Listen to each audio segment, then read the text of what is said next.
I look like there's a shit on my face? No, you all good. No, it's rolling right now. Oh, sorry. Okay. No, you good. So how you doing, sweetheart? Hi. What's your name? I'm Hannah. Hannah? How old are you, Hannah? 29. 29? Where you originally from? From Colorado, but I'm currently in Phoenix. From Colorado? Yeah. I know Colorado is big, but it's like only place I know is Aspen. Okay. How far is that? So you've been toward like the Aspen, Denver-ish area. I was in the southwest Colorado part, so Durango, which would be like small wild west town in comparison. You know. Yeah. That's 6 or 7 hours from Denver, as well as 6 or 7 hours from here. Okay. So if like you want to go shopping, you gotta go here or there to get, to get a real mall. Denver's like 7 hours from here? Yeah, no, from there. Oh, okay.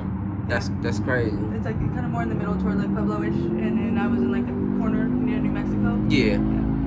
Okay. By the Four Corners, sort of. Yeah. So how long have you been out here? In Arizona? Like 3 years now, I think. 3 years? What brought you? The entire time. Yeah. Yeah. So how did that start off? What brought me out here was, I'll just keep it short and sweet, but an ex-boyfriend. So all your family back is in Colorado? Yeah, yeah, mostly. Your mom, your dad? My dad's passed, but my mom's there, yeah. Yeah. Is mom living a normal life? So why you just don't go back? Not much other people can do to help me.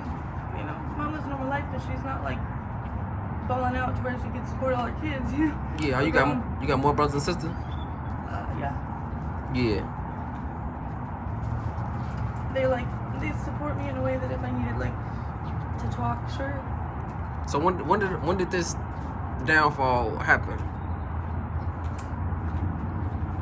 I guess basically when I was 16, I got hooked on heroin, opiates, whatever. Shooting up. It was about a 10-year span, and then the fentanyl thing happened. I'm sure most people are familiar with that, especially if you watch this channel. It sort of stemmed from that, but I switched over to the fentanyl pills or what have you, and I did stop shooting up, but it's no better. It's no better. A lot of it stems from like early childhood medical stuff, like people don't realize when you go to the doctor you have a preconceived like draw to addiction, but at the same time it was also like parent trauma or influence, and at the time when I was like 16, which what the fuck do I know then? Excuse my language.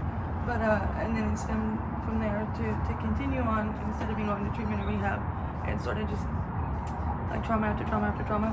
That shit tends to happen to people that are in this position, and you kind of attract it. It's like the law of attraction. You put out negative, you get negative back. But so you say 16, so you've been fighting this for that many years? 29 now, 16 then, so yeah. So I mean, it's really like what I know. Have you ever been clean? Yeah. Yeah. For like 6 months was the most time I was clean, and that's what I mean. Like when it comes down to continuing or shopping, like it's not just an active choice you make every day. Like I want to ruin my fucking life. No, like once you're in it, and you're stuck, and you get sick. Like it's not. I don't believe in the idea that it's a disease, because that's bullshit. But I do think that it's not always in our control. So I know people like, I'm gonna ask this question, but I know you heard this 1,000 times. Why don't I just get clean? There we go. Great idea. I would love to. Let me know when the resources or the shit that they do to help us actually works. Then I'll be clean. So the little facilities don't do nothing? They do to an extent. Yes, they medicate you other than what you're using. They give you other shit. Like, it's not right. Methadone, cool. If it works for you, great. But it just makes you more medicated. Like, if I'm getting clean, I'm not doing that. I don't want to do that. But at the same time, like I said, trauma, the mental shit will add up and it will get to you. It's over. You feel everything you haven't felt for 10, 12, 20 fucking years. That's gonna kill a person. Yeah.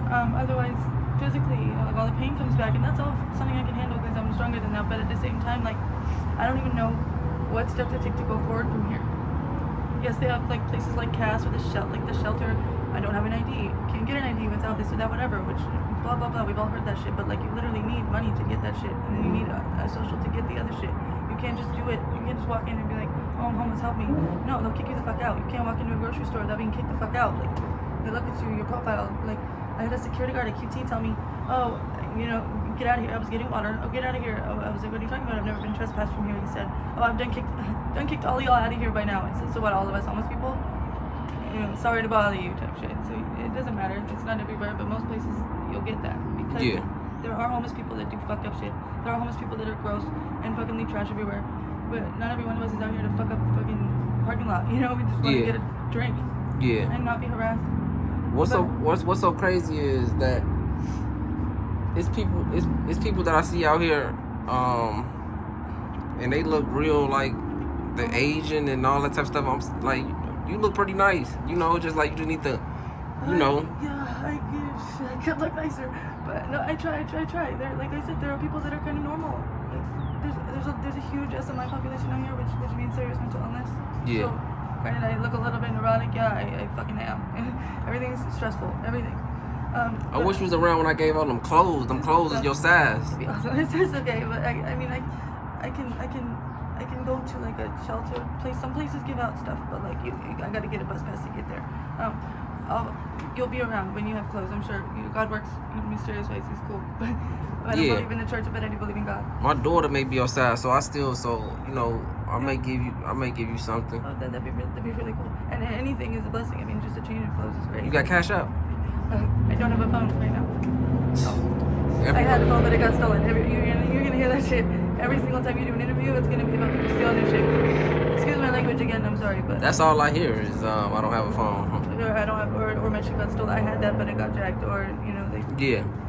That's what it is. So when the last time you had a job? When I was working in Colorado, I haven't had a job here, but I haven't had my ID here or anything else since I've been here. But at the same time, like at the moment, I have a current injury on my hand, which you'll see if you've ever watched any of the other videos that I've been in. And I won't name names, but there's been another subscriber that I do a couple of these for. But I've had this hand injury for a while. It was a really bad cut that turned into having surgery, and I have stitches healing. But granted, out here, healing a wound is like a fucking joke, So it's a lot. Like it's hard enough for me to get medical supplies, let alone a change of clothes, which it's all great. But like I worry about where I'm gonna sleep and have a meal every day before I can worry about like superficial shit. And sadly, like my appearance goes to the wayside. Right. So what happened to that boyfriend that you came down here with? Take a wild guess. He Give you passed two away? Guesses. No, okay. Second guess. 10 years prison. 10 years prison? You still talk to him? No. That was done before he went, but when the last time you talked to your mom?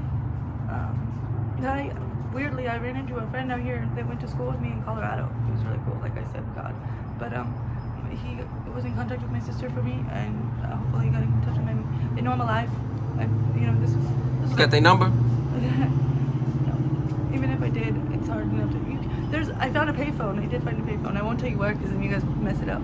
But yeah. But if I could get a hold of her if I really tried. I was gonna say I'll let you use my phone and give her a call. Man, I'm just trying to get you some I help. don't have her number. They won't be able to help me, but thank you. Yeah. But they don't want to. I mean, they don't want to. It's just be like y'all, like people be so far gone, they give up. That's all about it is. And they can just pray for you. People give up on the other side too, but sometimes people just don't have the means or the wherewithal or the mental stability to help people because this is hard. It's hard to help an addict. It's hard for the people on the other side to. I mean, think about every day not knowing if your kid's dead or alive. I get that. We get the other side of it, believe me. But to get a phone to call you guys is like, I'd rather go search for my meal or my clothes today. Yeah. The emotional shit that it takes to fucking deal with your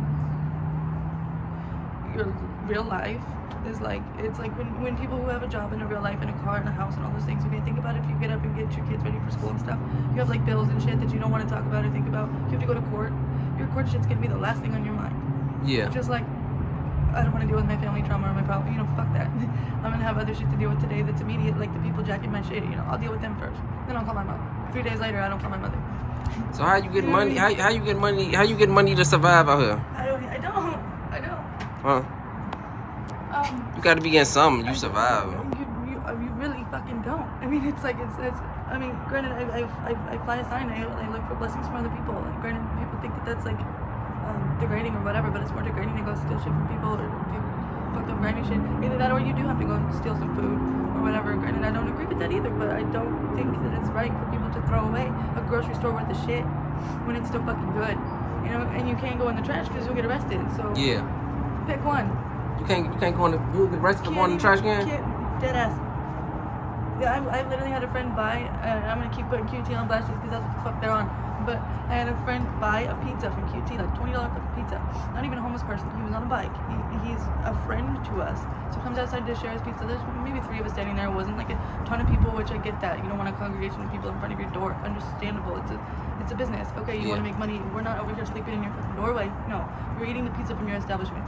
Granted, he comes outside and says, you guys can't be standing here hanging around or whatever. It tells us to stop loitering and shit and tells us to leave basically. And this guy's like, my pizza's not even cooled down from buying it from your. It's still hot. I'm just trying to eat what I bought here. Yeah. They pretty much kicked him the fuck out of just spending a long time. You're no longer a patron. You can go. That's crazy. Yeah, and then I was told from a friend, associating with homeless people, you're gonna get kicked out of here too. To a normal person with a car, trying to give us, think it was a lighter for a cigarette. Oh, you can't be here doing that. You're talking to homeless people for more than so many seconds. You can leave. What is that? It's terrible. You ever been to prison? No, just jail. What you go to jail for? It's always stupid shit. I think it was something to do with registration for a car that I didn't have, or more proof of shit that I'm supposed to need to be an adult in America. But basically, here they're on the idea that it's I don't know if you're familiar with the laws that have recently been passed, but it's illegal to be a homeless person in a nutshell. Basically, if you're standing anywhere for more than 5 seconds, you're loitering. If you're sitting in an area where people walk through, you're blocking a walkway. I mean, they'll cite you, ticket you, whatever. I now have had a ticket for trespassing in a park. It was 5:20 something. Swear to God, 5:20. Park opens at like 5:30, and I didn't know that. I thought it opened at 5. Whatever. Cop rolls up on us. Was pissed off that he didn't find any paraphernalia or drugs on us. So we're all just talking, and he says, "Okay, well, everybody, cross your hands and your feet. You're all going to jail today." Like, trying to scare, whatever. You know, it was fucked up. And Yeah. he couldn't get anything on us, so he ends up citing us because none of us had warrants. So now I do have a warrant, and I'm gonna say that on this thing live and shit because it's fucked up. So because I did not make it. I mean, that's my fault for not making my court date or whatever it was, but just because this cop had a hard on for homeless people. He literally just had. He was angry that he didn't have anything against us, so he made something against me so that I could now be like the rest of the homeless people that have warrants out here. They could do like they called it. It's a sweep. They could do a sweep of the homeless through the places that I won't name that we hang out. Yeah. You know, and then they just you run through the one spot that it's hot of 12 of us. Oh, money. You know, that's crazy. Bread and butter. Okay, so And we wanted to be a part 2. So Yeah. you know, but y'all gotta give me up 500 likes and donate to the. I'm about to. If you want to donate to her, let me ask for my cash app since she don't got one, and I promise you, I would do it. You'll find me. I'll do a live video, you know, giving her the money because you know. That's totally not what it's about. But thank you and thank everybody who subscribes and watches. But it's really like I was telling you, it's acknowledgement. And to clarify, we're not all against cops. Like the person in the last video, talking about, oh, I beat up so many cops. That's not something that we're glorifying, but we are actually glorifying defending ourselves against the police that do decide to do that. There are good ones, like 1 in 100, yes, but there's 99 that aren't. Yeah. You know, but thank you everybody to all of you who do give a shit and don't want to make it harder on us. Thank you for your help and support, even if it's just the like, not the money. Thank you. Yes, sir. Make sure y'all like, comment, subscribe to the channel.